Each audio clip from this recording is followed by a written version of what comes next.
Welcome back, people. We're back with Coach Don Brooks, head coach of Nathan Hale High School and EYBL Powerhouse, Seattle Rotary. If you missed part 1 of our conversation, check out the link in the description. Coach Dom shared a bunch of great advice and tips during that episode. If you are new here, do be sure to make yourself at home by clicking that big red button and subscribing to the channel. Finally, if you're a high school player, coach, or even a parent and want to know what it takes to get a college scholarship, do be sure to check out our ebook, Under the Radar. It's in the description below. That's enough from me. Here is part 2.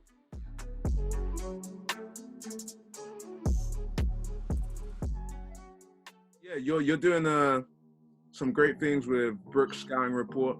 Can you tell the people more about what that is and what the vision is for that?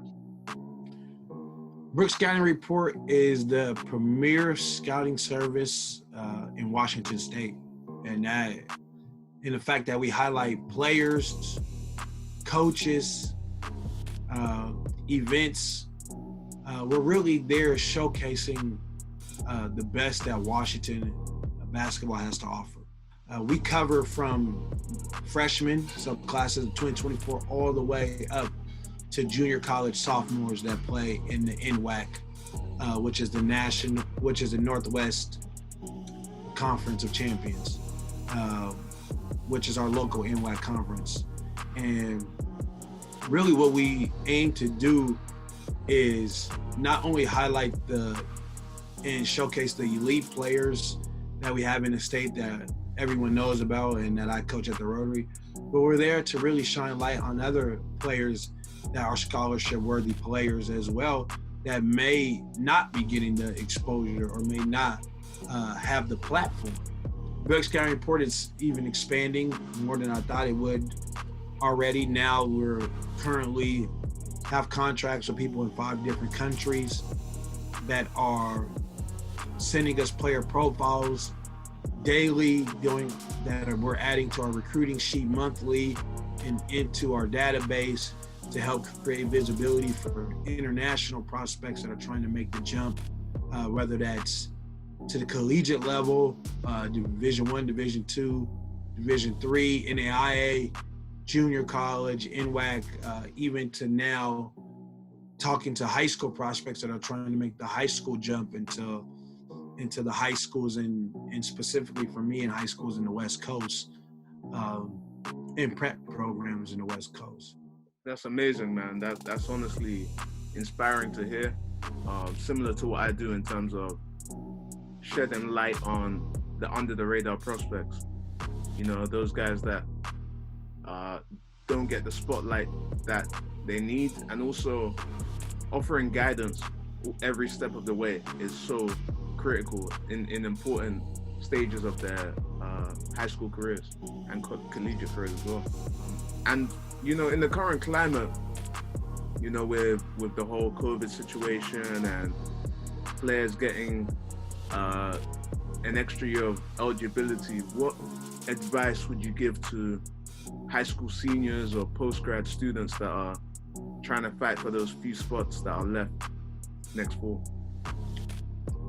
I would just tell those guys to make sure that you're ready when your opportunity calls. I tell kids all the time, you know, you may get 1, 2, 3 opportunities in your playing career if you're a kid that's underrated, where you can go into a place and make a name for yourself.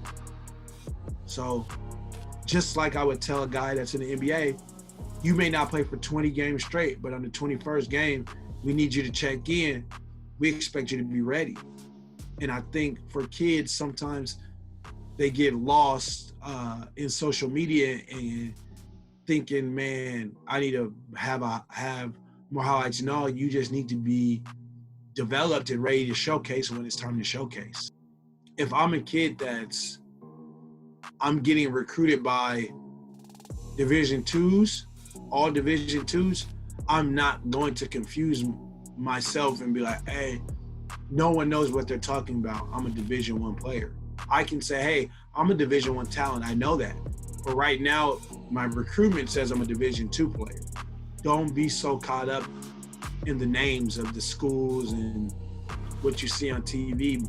Be caught up in the coaches that you're going to play for. Be caught up in the style of play, and be caught up in the fit and the opportunity.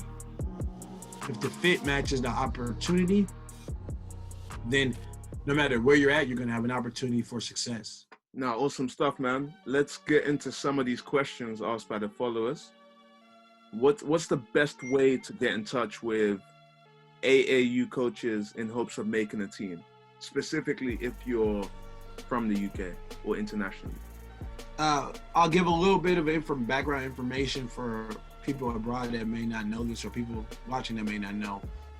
But to play on the major circuits, which is the EYBL, the Nike circuit, and the Adidas Gauntlet circuit, a kid has to reside or be attending a school within the residence of the team. So for us in Washington, we can recruit players to our EYBL program from all of the states that we touch. And it's the same with programs in California, Texas, New York, Virginia, Florida, Carolinas, up in Ohio, and up in the Midwest as well.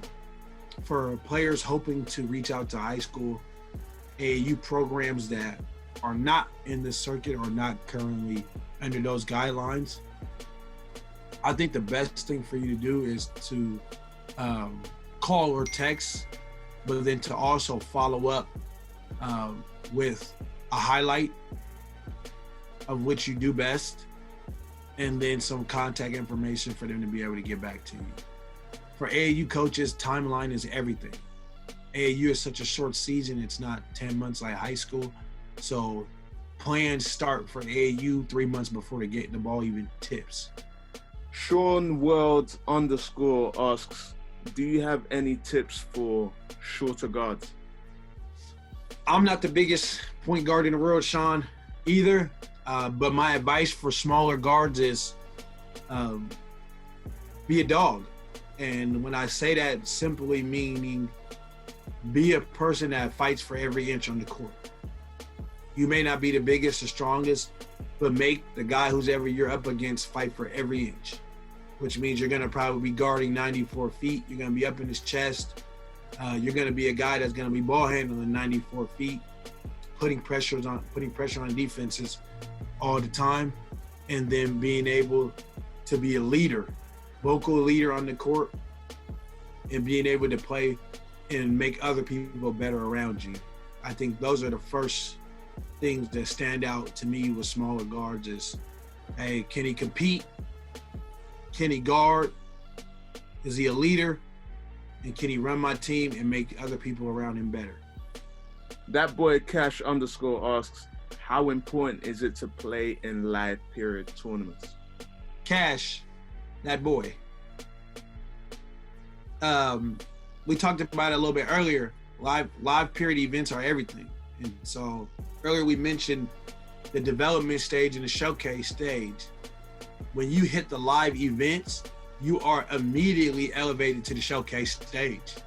College coaches are there. They're actively watching. They're actively recruiting. They're actively looking for certain traits that check certain boxes. So when you hit the live period, Cash, your game's got to be cash money. And that's what turns heads, and that's what gets people scholarships and interest. Toby Holmes asks, are there ways to make a mixtape more noticeable? Toby, creating a mixtape, the biggest thing that coaches look for when they're watching tape is skill. Is this tape highlighting the player's skill, their best skill, not their third, fourth, fifth best skill, their best skill? And then what's the competition level like? So, Toby, the biggest thing is when you're making a highlight tape and you're trying to showcase it to higher level programs, colleges, high schools, etc., you want to make sure that it's taped with you playing against the best competition possible. So that way coaches know that your game translates to their level and what they need. Are there any tips to deal with on-ball pressure from defenders when bringing the ball down? Samson, like we talked about with the earlier point guards, any good point guard that's trying to make a name for himself is going to be trying to put their nose in your chest. And so the biggest thing for anybody is you attack pressure with pressure. So when you get that ball, you don't want to be in a retreat position. You want to be in an attack position.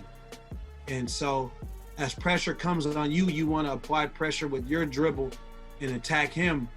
And oftentimes that creates opportunities for numbers in the front court, playing 3-on-4, 4-on-5, where you can be able to score or make other people better around you. But the biggest thing is playing with confidence. When that pressure comes, be confident, trust your training, trust your development, trust your ability, and attack pressure with pressure. Grantes asks, biggest differences from basketball in Europe to high school ball. Now, I'm sure you've seen quite a few European players at the high school level.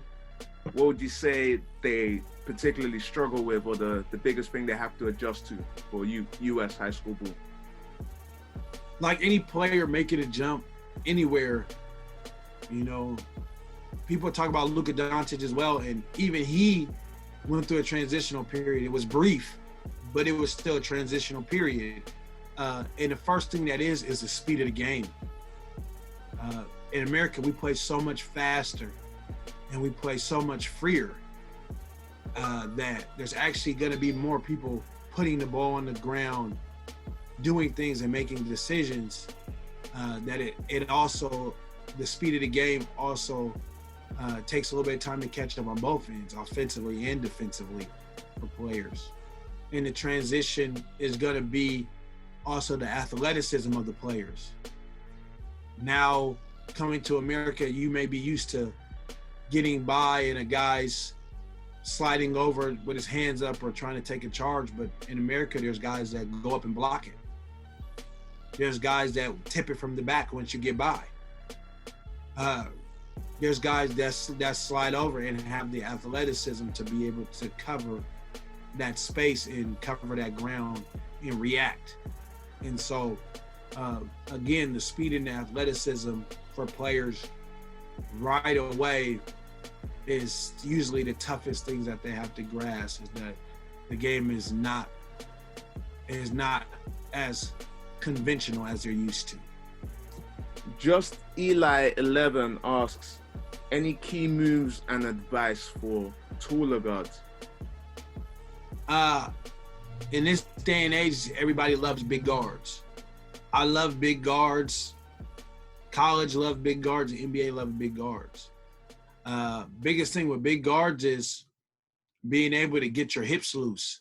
So that way, as a bigger guard, you can still get by players like smaller guards.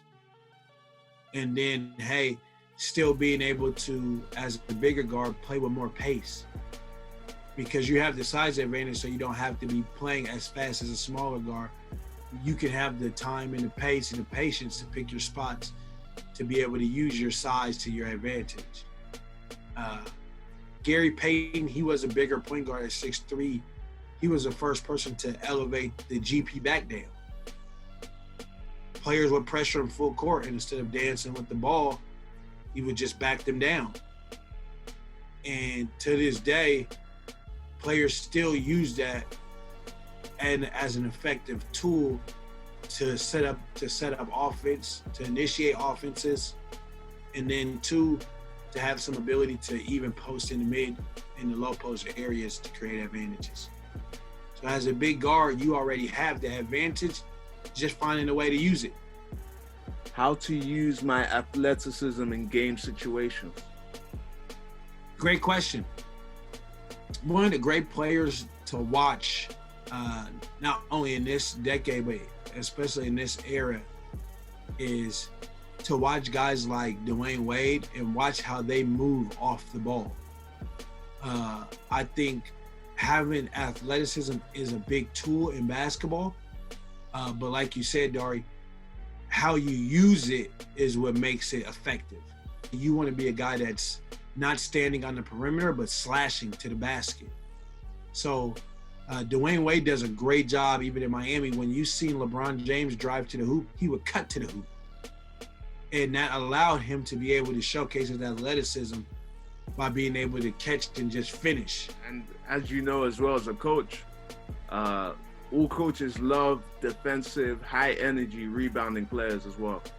Yes. So even on the defensive end, making it difficult for all opposing offenses, rebounding, crashing the offensive glass, impacting the ways where you don't even need the ball. 100%. And once you learn how to maximize your athleticism, then you start to be able to do those things. And that sums it up. Q&A with Coach Dom Brooks.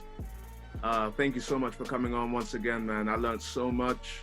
We hope the followers and the viewers can take what you said on board and, you know, become the best players they can be. 100%, man. I've been blessed to coach a couple guys from the UK, see a couple guys from the UK that can really play and see that their skills translate over to the American style and American play. And so all you hoopers out there, man, keep grinding in the classroom, keep grinding on the court, and when your opportunity's ready, knock it out the park.